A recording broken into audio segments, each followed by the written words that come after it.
Welcome friends to another r/maliciouscompliance video. So I was checking out my statistics and it turns out that only one of you guys aren't subscribed. So if you don't want to be the one holdout, make sure to hit the like and subscribe buttons down below. That said, our first story of the day is by Dumpsterfire15. My favorite Militart acronym is CYA.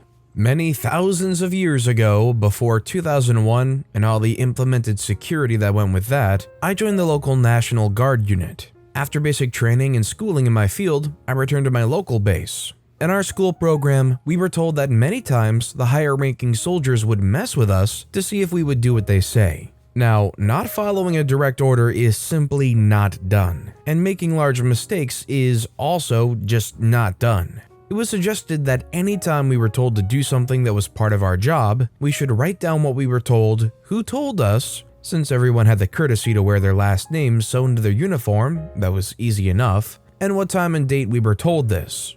Now, I was raised in a fundamentalist religious cult, and as a rebellious thinking female, I had long ago perfected the ability to look completely innocent and yet not crumble under the pressure of being admonished or even berated.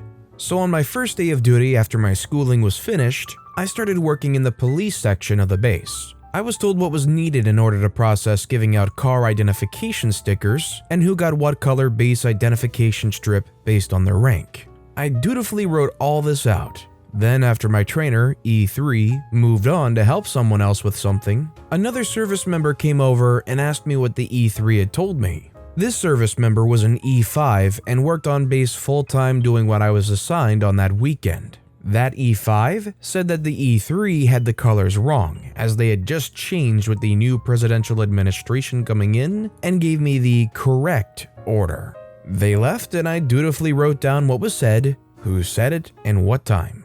The E5 had me giving lower enlisted members colors that went to commissioned officers. Soldiers at the gate must salute and allow them on base, no questions asked. Giving commissioned officers colors that went to the lower enlisted members.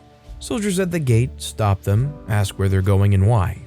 That entire Saturday, I did as I was told by the E5 and was super smiley every time I gave out the requested stickers. I don't remember the exact number of stickers given out, but it was well in excess of 50. On Sunday, it all blew up. There were around 2,000 cars that went through the gate every morning of weekend duty, all needing to be in at 0700 to be on time. The soldiers at the gate were saluting soldiers that underranked them and weren't saluting officers and were stopping them because of the sticker color. At 07:15-ish, I was called into the office of the major for the police section. Along with him was the non-commissioned officer of the section and my E3 trainer. I took my trusty steno pad and pen and went in. The trainer was asked what they had trained me to do and they answered. Then the non-commissioned officer, on a typical power trip, started yelling at me over making decisions instead of taking orders. After the non-commissioned officer finished, the commissioned officer asked if I had made a decision instead of following orders. At that point, I then pulled out my steno pad and read off that at 0930 on Saturday, E5 instructed me to hand out stickers in this order as the colors had changed due to the new presidential administration. The NCO started screaming again about taking direct orders and not making decisions. After they finished their tirade, I asked the E3 if the E5 was in my chain of command. The E3 stated that they were.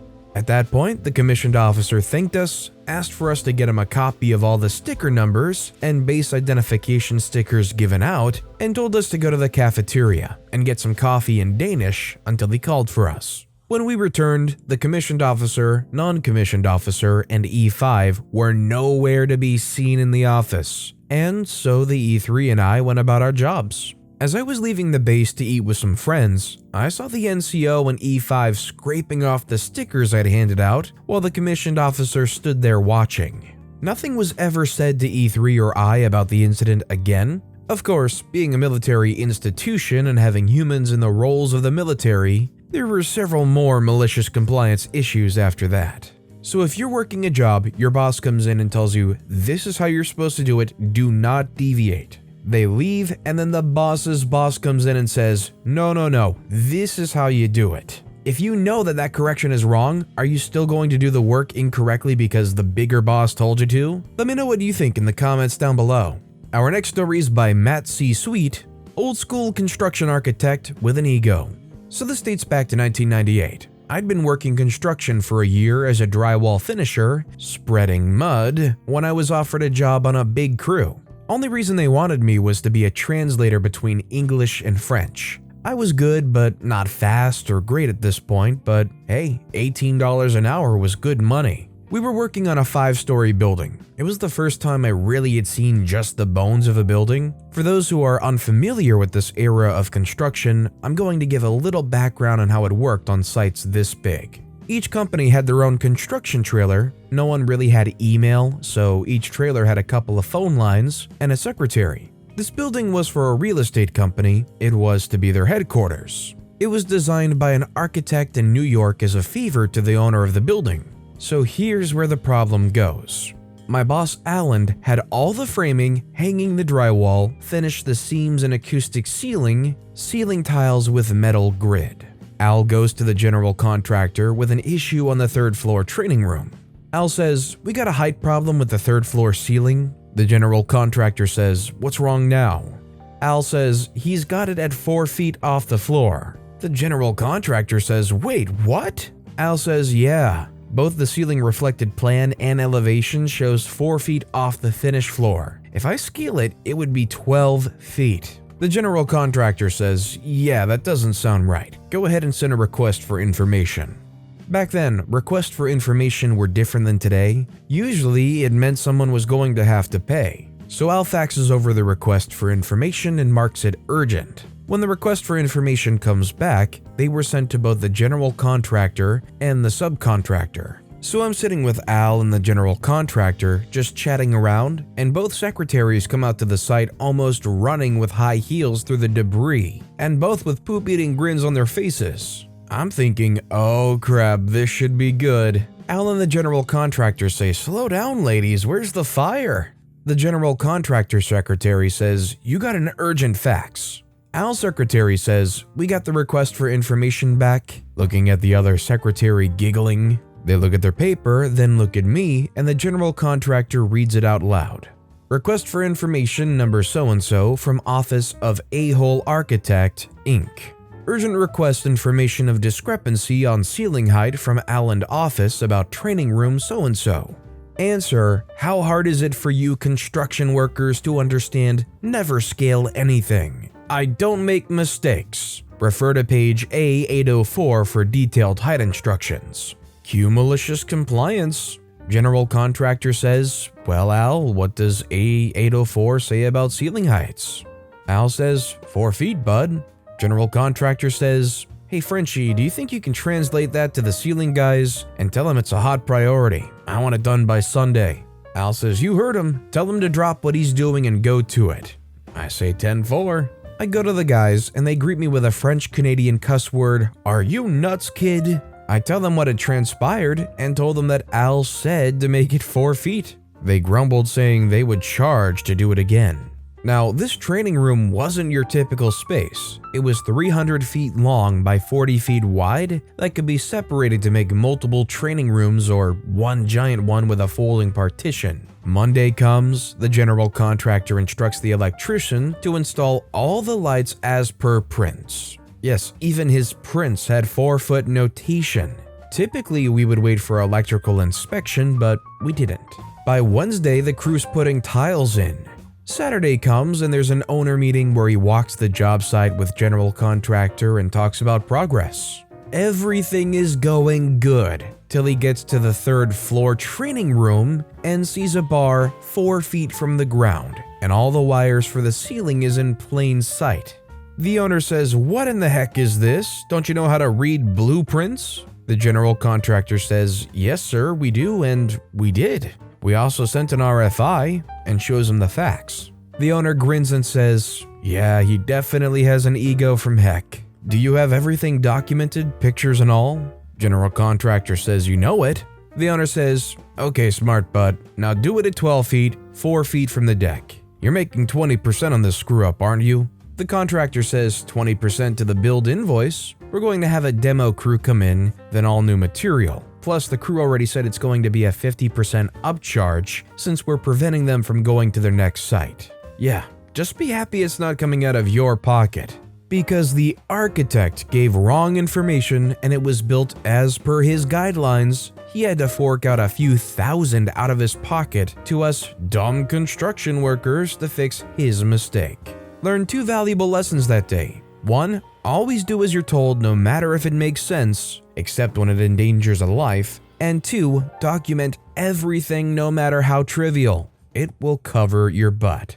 I just hope this was a real humbling moment for this big shot architect. Very clearly, whoever this guy was, he thought he was leaps and bounds above any of this stuff. Not even possible to be prone to error. Well, if anything, their pocketbook is about to teach them a lesson about it. The only thing that would have made this better is if they got the architect down there to crawl around in their 4-foot room that they designed. Come on, hunch in there, go look at your room you designed. Go in there and tell me if it's right. Go in there and tell me again that you did it right. And our final story of the day is by Wifer 2016. Medical clerk made me stand outside in 104-degree heat, so I staged a mini revolution. My town is basically on the edge of nowhere. We have a medical center for basic stuff, but a full hospital is 30 to 40 minutes in any direction depending on where you choose to go.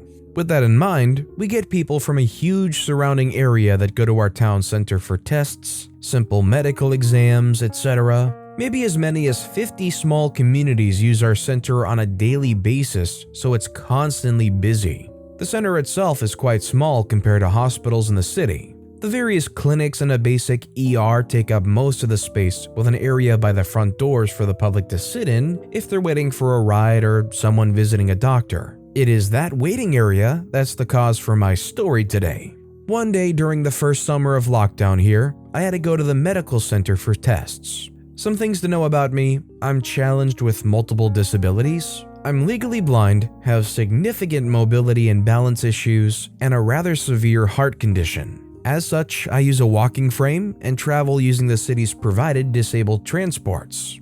That particular day, I had finished my tests early and had 45 minutes to wait until my transport was scheduled to return to pick me up. I figured, no problem, I'll just sit in the waiting area and, well, wait. I shuffled over to the seats with my walker plainly evident and was confronted by a new sign. Staff only. Say what now? I looked around at all the empty seats and vacant tables and turned to the clerks at the entrance. I ask, can I please have a seat in the waiting area until my transport comes back? The clerk coldly says, no, it's staff only. You need to wait outside. I say, I can't stand for 45 minutes waiting for my transport, gesturing to my plainly apparent walking frame that I was clearly leaning heavily on. The clerk says, not my problem. There's benches to sit on outside. I say the benches are full and we're supposed to be social distancing, not cuddling up to random strangers on a park bench. The clerk says, if you want, I suppose I could let you take a wheelchair out and sit in that. I say, and how am I to manage a wheelchair and my walking frame at the same time?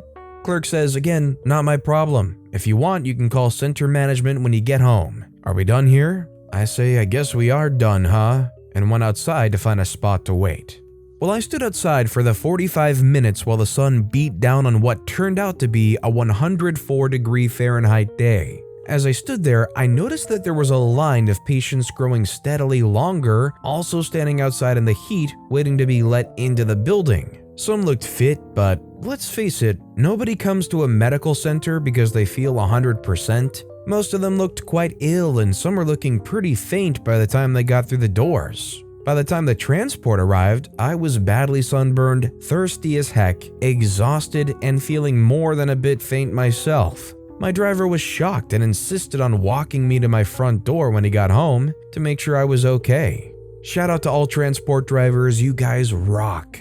The rest of my day was a complete loss. I spent it drinking water, sleeping, and nursing the burns on my shoulders and face. I was a right mess. The next day, however, I was pissed. I had plenty of time to recover and to think, and I kept coming back to that line of patients standing in the heat. The more I thought about it, the angrier I got. Malicious compliance. The words the clerk so smugly said, You can call center management when you get home if you want. Danced through my sun-baked brain like a mantra. I called center management. What followed was a half-hour conversation with the sweetest lady. She was so nice and so upset when I told her all that went on the day before. She was especially concerned when she found out about the line of people waiting outside on what turned out to be the hottest day we had that summer. After our talk, the manager promised to look into it and get back to me. Now, normally that's sort of a brush off, right?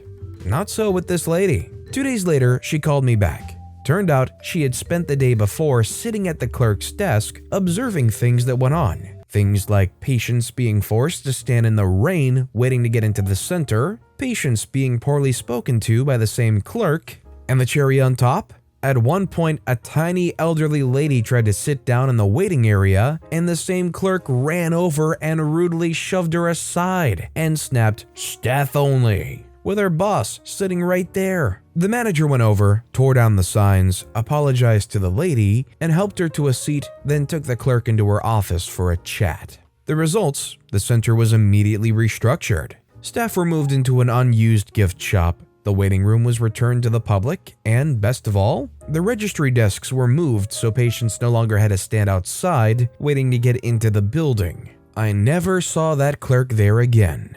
I mean, I guess the one thing you can give this person is they were very dedicated to upholding whatever rules there were. Bottom line, in my opinion, this goes far beyond the awful clerk. I know it was during lockdown and stuff is scary about being close distance, but whoever's bright idea it was to force everybody outside for a long period of time at a medical center clearly did not think very hard about it. But with that being said, that's all the time we have for today. So of all these stories I've read today, which is your favorite and why? Let me know in the comments down below. And if you haven't yet, if you could like and subscribe, that would mean a lot to me. Whatever you do, whether it's liking, subscribing, turning notifications on, all of it helps grow this channel and I appreciate the heck out of it. So until next time, I'll see you all tomorrow with some more stories.